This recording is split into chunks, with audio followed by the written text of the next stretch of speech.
آفتاب دیگر به دامن کشانده نمی شود، بیاید در نفس مردم نرسید، در عزت مردم نرسید.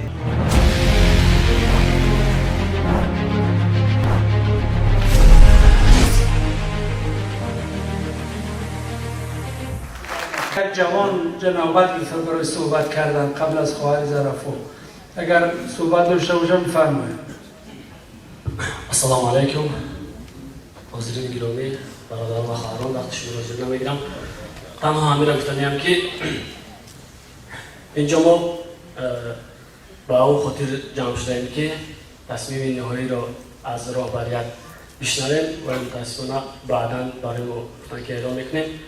همین را طلب شخصی من همین است که با ما فقط پیش از انتخابات میگفتن که اگر تخلف باشد موافق قانون ما این را طلب میکنیم، ولی اینجا باز همه شدن که ما را از صبر بودن توصیه میدهند. خواهش میکنم که تصمیم نهایی فقط از همون قانون، از همون ماده صبر استفاده نشود. قانون بسیار چیزا برای ما اجازه داده است. البته که رهبریت میدوند که این سیاست ها به کدام خاطر پیش گرفته شده است، به کدام خاطر این گونه سیاست ها را طرف مقابل برده شده است، ولی شما خوبتر میدونید از دیگر قانون ها را خواهش میکنید استفاده برید.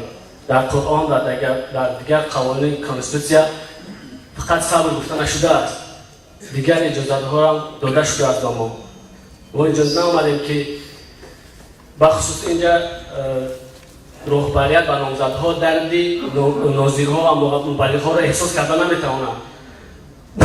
ما دردی که داشته مبلغها و ناظرها، ما خلاصه مهنتمون رو انتظاره.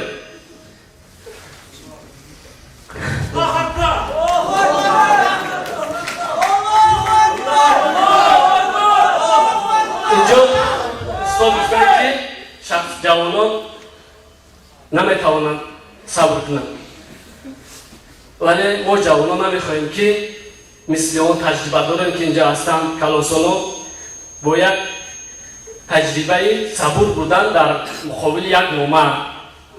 ما جوانان این را نمیخواهیم در خود یک چیز طبیعی دانیم و دائم همین خیلی رویم.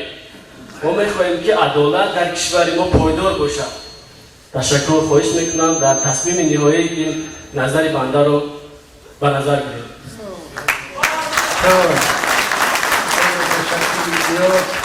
قسم به ذات خدا یکا و یگانه که اینقدر رسواگی که در این انتخابات درگان انتخابات شده، اینقدر تخلف شده در یگان انتخابات شده نبود.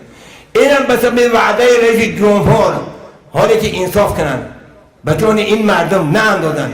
گفتنی هستم که درست است که برادران استادان الحمدلله گرد ما هستن، فقط ما را تشویق به صبر و ثبات هم کنن خوب است، اما وقتی که حوض پرسید خودش جاری میشود.